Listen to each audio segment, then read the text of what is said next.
Lauren Hill, Emily Short, thank you for joining us today on Cardinal Rewind. To All-Americans from this past weekend's Cross Country National Championships in Joplin, Missouri. First of all, congratulations, girls. Thanks for joining us. Thank you. The big thing, I think, this year was this is your second time going to nationals. Kind of talk to us a little about the difference in going to Washington in 2011 and then Missouri in 2012. Definitely a lot different in conditions, first of all. Our first year that we qualified was in Spokane, Washington, and it was probably low 20s, maybe in the teens, and snowy, and it was kind of a really slick course. And this year, when we were in Joplin, Missouri, it was beautiful. It was like 60 maybe, and sunny, calm, and hard-packed dirt for our surface to run on, so it was great. It was perfect conditions on the course. Yeah, the course was a heck of a lot better. You could actually see where you're going. There wasn't a blizzard.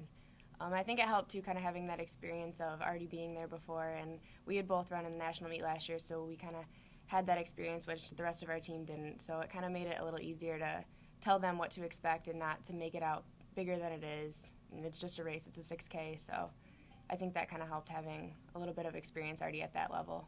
Definitely, especially with how packed it was with all the runners, and they're all excited to be there because it is a national meet, and just the overall excitement of the fans and athletes and the coaches. It's just something that you really have to get used to, that you get from the NCAA finals, so it's pretty unique. You kind of touched on a little bit that, there is kind of a show with the whole national championships. Kind of talk to us a little bit about, as a runner, and as a program, what you go through when you go to the national meet. It's not just get in a van and drive, an hour or 2 hours to a race, get out, run, and then come home. There's a lot of stuff that goes along with, being involved at a race at this level. Mm-hmm.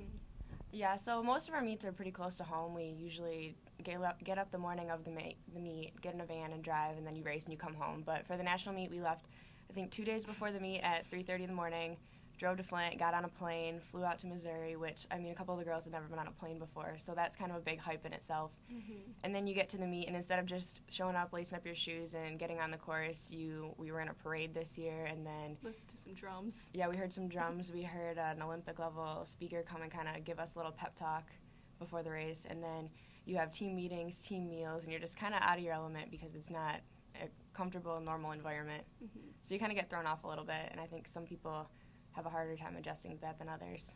On the plus side, though, all that excitement and everything that is tied to just that race really helps, I think, with like team bonding and stuff. Oh, definitely. Like, we all like to hang out the night before the race, talk about it, think about our race plans, and just like really be together, which we might not always get if we're in a meet, say in Hillsdale or something, where we just drive for the day. So it's really nice to be able to spend a lot of time together. Mm-hmm. Well, you kind of talked about, sitting down the night before and talking about, the race itself and what the plan was. What kind of strategy do you have going into a race like this, national championships, where, it's important where each individual person places, but at the same time, people are also looking, to garner All-American type awards? I think the biggest thing with preparing for this kind of race is to not change what we've been doing. It's worked this far all season, so we tried to really get all the girls to kind of stay with their pre-race routine. Whatever they've been doing, it's worked, so keep doing that same thing. And then our goal was to finish in the top 7, which we came up short a little bit there and got 12th. But, it was tough with the course conditions being so packed because Emily and I were usually told to try to go after that front pack as soon as possible. And the first mile of the race, we were back in the 70s and 80s, which is not the position you want to be in. We couldn't get to that front pack because it was just blocked by bodies. It was a really tight course, and it was hard to make a lot of moves early, but we just told people to stay under control and not try to get caught up in the craziness of the first mile, because it's so easy to go out really fast for that first mile because everyone else in the crowd is, and you just got to stick to your race plan, do what's comfortable for you. If you are good at going out fast and then kind of slowing down for the rest of the race, then maybe that's what you should do. But if you're used to just going out solid and staying solid throughout the whole race, that's what we try to tell people to do too. So that was good. Well, it's back-to-back years going to the Nationals after never have been there, before 2011. What does this type of success do for a program in terms of not just a cross-country program, but maybe even the track and field programs? It it brings in lots of recruits, I think, because I think they see our success as a team. And if they come for a visit and they see that, wow, these girls are fun to hang out with and they run fast. So I think that maybe we could get some more recruits that could really do us good here on the team. So I think that'd be nice.